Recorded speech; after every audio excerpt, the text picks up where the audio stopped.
won't take a long time. But as Drew Bear, Raquel, and myself have been coming up with some of the health nuggets for our church, one of the thoughts that I had was, what is the purpose of this? Why are we doing this?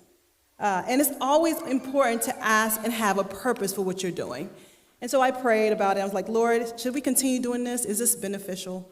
And the thing that the Lord told me was, so that they are without excuse. And I said, okay, well, we will continue. The more we know, the more we're held accountable to. And of course, it is the Lord that can help us put these things into practice. So we can ask God to help us. So one of the thoughts that we had today was on flavoring your food with herbs. God says in the Bible that he provided the herbs for flavor and for healing. That's found in Ezekiel 47, verse 12. So instead of just thinking about salt, pepper, especially black pepper, and vinegar, those three things you want to stay away from. There's so many variety of herbs, and if you have a garden, this is the time to go out and plant your herbs. It gives the food flavor. Think of thyme and basil and parsley and oregano. I mean, these things give food the flavor that it needs. A lot of times people say, your food is so good, what do you put in it? Herbs. Go back to the herbs and your food will taste good. Some rules of thumb for individuals who are considering putting more herbs into their diet. It's actually good for your digestion system. It helps fight inflammation in your system and also helps with the immune system.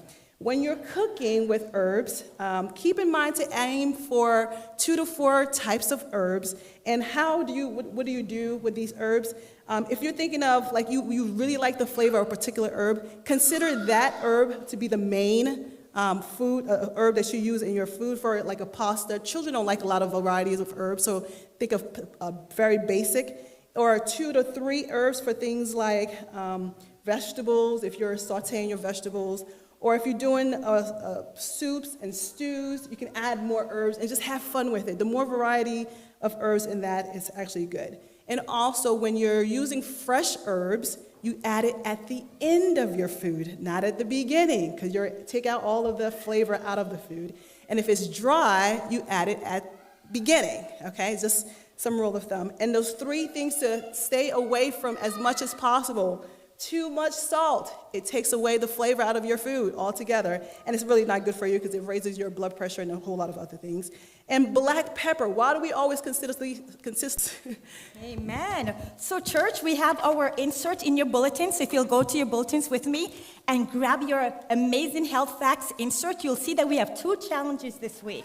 The first challenge is the herb and flavor challenge.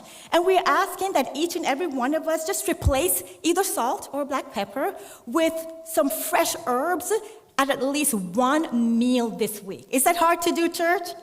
No. And then our second challenge is called a bonus challenge. And so if you typically use vinegar, try substituting with fresh lemon juice or a little extra garlic for a healthier twist. And I want to leave you with this thought that is taken from Ministry of Healing, page 295. And it says, herbs and fruits are the most healthful diet.